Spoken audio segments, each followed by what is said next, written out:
Emergency పరిస్థితులున్నాయని మాజీ MLA Prasanna Kumar Reddy ఇంటిపై TDP నేతలు దాడి చేసి చంపాలనుకున్నారని టీడీపీ నేతలు రోజాపై నీచంగా మాట్లాడుతున్న సీఎం చంద్రబాబు ఎలాంటి చర్యలు తీసుకోలేదని జగన్ విమర్శించారు. తన యాత్రలపై జగన్ పోలీసులకు చెప్పేదొకటి చేస్తున్నది మరొకటని జగన్ పరామర్శల పేరుతో బల ప్రదర్శన చేస్తే ఊరుకోమన్నారు ఏపీ హోంమంత్రి అనిత.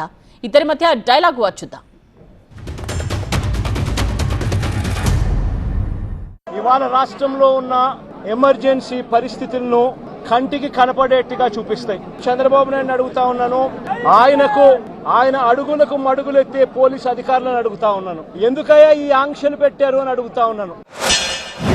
జగన్మోహన్ రెడ్డి కనీసం ప్రతిపక్ష హోదా లేకపోయినా ఒక ప్రతిపక్ష నాయకుడిగా ఉన్నప్పటికీ కూడా బాధ్యతారహితంగా ఈరోజు సబ్ జైలు చుట్టూ తిరగటం, ఖైదీల్ని పరామర్శించడం, హత్యలు చేసిన వాళ్ళని పరామర్శించటం, లేకపోతే ఈ గాంజా బ్యాచ్ని పరామర్శించటం, లేకపోతే పొగాకు రైతుల్ని మేము పరామర్శిస్తున్నానని చెప్పి పొగాకుని తొక్కి పారేయటం, మామిడి పళ్ళు రైతులను పరామర్శిస్తున్నానని చెప్పి వెళ్ళి ఆ మామిడి పళ్ళని కారులతో తొక్కించటం, ఇలాంటి సందర్భాలన్నీ చూస్తూ ఉంటే ఒక్కొక్కసారి జగన్మోహన్ రెడ్డి తాలూకా మానసిక పరిస్థితి గురించి కూడా ప్రజల్లో కూడా ఒక చర్చ జరగాలి అన్నదైతే వాస్తవంగా కనిపిస్తూ ఉంది.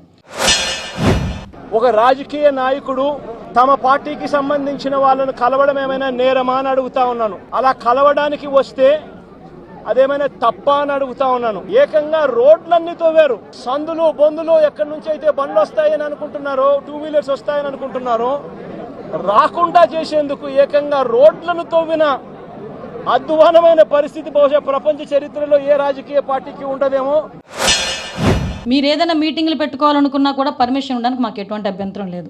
పరామర్శలకు వెళ్తున్నారంటే మీరు ఎంతమంది వెళ్తున్నారో చెప్తే దానికి సంబంధించిన బందోబస్తు ఇవ్వడానికి కూడా మాకు ఎటువంటి అభ్యంతరం లేదు.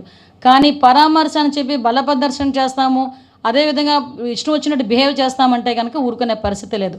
చెయ్యిలరు కొట్టేస్తే చంపేస్తే కేసులు పెట్టరా అండి? కేసులు పెట్టరా? కాబట్టి మేము చెప్తున్నాం ఒకటి, లా అండ్ ఆర్డర్ ఇబ్బంది కలిగేటట్టుగా ఏదైనా చర్యలు ఉన్నా మేము చర్యలు తీసుకుంటాం.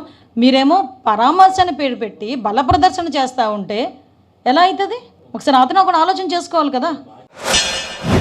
అటువైపున ఉన్న వాళ్ళు ఇటువైపున అన్అబ్జెక్షనబుల్ లాంగ్వేజ్ వాడినప్పుడు ఇటువైపున ఉన్న వాళ్ళు కూడా అన్అబ్జెక్షనబుల్ లాంగ్వేజ్తో అటువైపున వాళ్ళని కూడా విమర్శిస్తూ ఉండడం ప్రజాస్వామ్యంలో మనం రోజు చూస్తూ ఉన్న పరిస్థితి.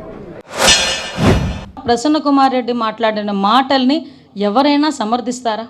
సమర్థించే పరిస్థితులు ఏదైనా ఉన్నాయా?